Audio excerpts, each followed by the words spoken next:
नमस्कार। YouTube channel glimpse of Indian history by doctor Mohanlal Gupta में आपका स्वागत है।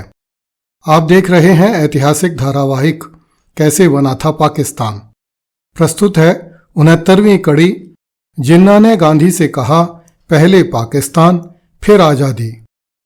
पिछली कड़ी में हमने चर्चा की थी कि लॉर्ड वेवेल द्वारा भारत संघ के निर्माण के लिए नए सिरे से प्रयास आरंभ करने के बाद तेज बहादुर सप्रू की अध्यक्षता में गठित समिति ने भावी संघ के निर्माण के लिए एक योजना प्रस्तावित की, जिसमें ब्रिटिश भारत और देशी राजाओं द्वारा शासित रियासती भारत के सभी अंगों को भारत संघ में अनिवार्य रूप से मिलाने का प्रस्ताव किया गया। इसी बीच कांग्रेस और मुस्लिम लीग से अलग काम कर रही राजनीतिक पार्टियों के नेता भी भावी भारत संघ के निर्माण के लिए अलग अलग योजनाएं लेकर सामने आ गए। रेडिकल डेमोक्रेटिक पार्टी के कम्युनिस्ट नेता एम.एन. रॉय ने स्वतंत्र भारत के संविधान का प्रारूप तैयार किया।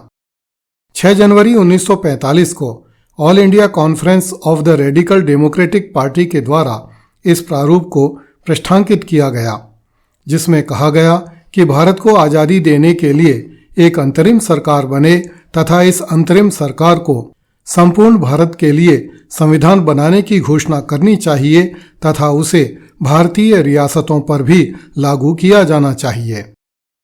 एम.एन. रॉय ने कहा कि भारत का संविधान बनाने के कार्य को पूर्व में ब्रिटिश सरकार तथा भारतीय राजाओं के मध्य हुए द्विपक्षीय संधियों के माध्यम से किया जाना चाहिए, जिसके माध्यम से भारतीय राजाओं को कुछ वित्तीय अनुदानों के बदले अपने अधिकार भारत सरकार के समक्ष समर्पित करने होंगे।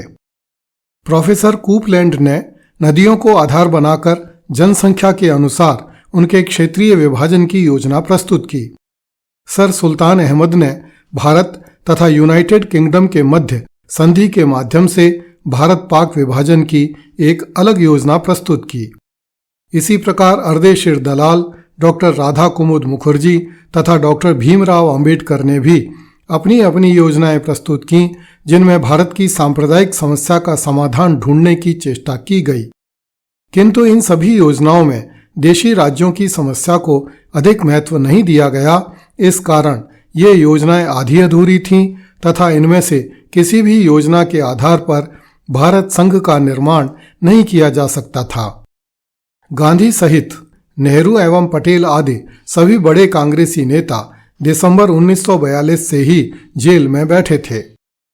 लॉर्ड वेवेल ने 6 मई 1944 को इन नेताओं को जेल से रिहा कर दिया। इसी के साथ भारत छोड़ो आंदोलन भी समाप्त हो गया।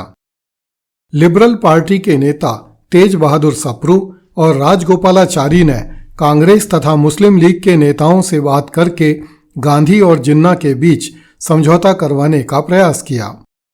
भारत की कम्युनिस्ट पार्टी भी चाहती थी कि गांधी और जिन्ना भारत की आज़ादी के लिए लड़ें, न कि एक दूसरे के खिलाफ लड़कर देश की शक्ति व्यर्थ करें।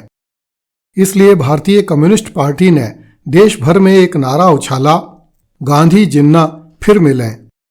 इन प्रयासों ने असर दिखाया तथा राजगोपालाचारी ने एक प्रस्ताव तैयार किया, जिसमें मुख्यतः 5 बिंदु सम्मिलित किए गए। 1.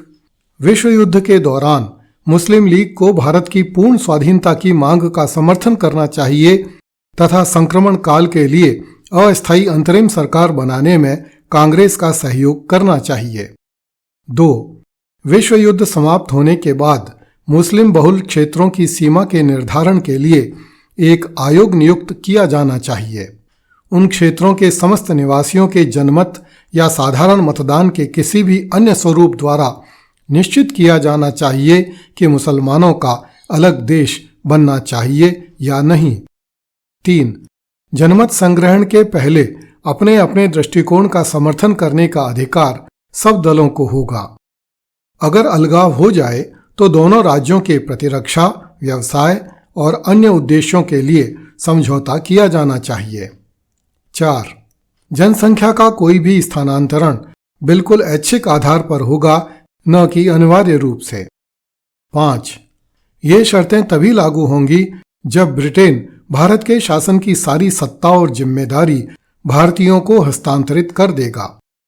इस प्रस्ताव के आधार पर 4 सितंबर 1944 को गांधी जी और जिन्ना के बीच बंबई में वार्तालाप आरंभ हुआ, जो कि 17 सितंबर तक चलता रहा। यह वार्तालाप बहुत गुप्त होता था तथा पत्रों के आदान प्रदान से होता था। ये पत्र वार्तालाप पूरा होने के बाद प्रकाशित कर दिए गए। गांधी और जिन्ना के बीच हुआ 14 दिवसीय वार्तालाप असफल हो गया। असफलता का कारण जिन्ना की जिद थी। जिन्ना चाहता था कि किसी भी प्रकार का जनमत संग्रहण करने से पहले ही और ब्रिटिश राज के रहते ही कांग्रेस मान ले कि पाकिस्तान स्थापित किया जाएगा।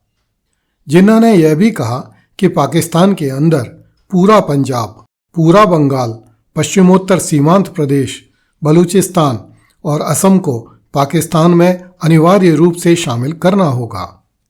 गांधी जी किसी भी कीमत पर जिन्ना को पाकिस्तान देने के लिए तैयार नहीं थे। इसलिए वार्तालाप विफल हो गया और पूरे देश को इस विफलता से बड़ी निराशा हुई। अगली कड़ी में देखिए, मुस्लिम लीग ने सिंध और बंगाल से हिंदुओं को भगाना आरंभ कर दिया। कृपया इस चैनल को लाइक, सब्सक्राइब एवं शेयर करें। धन्यवाद। जय हिंद।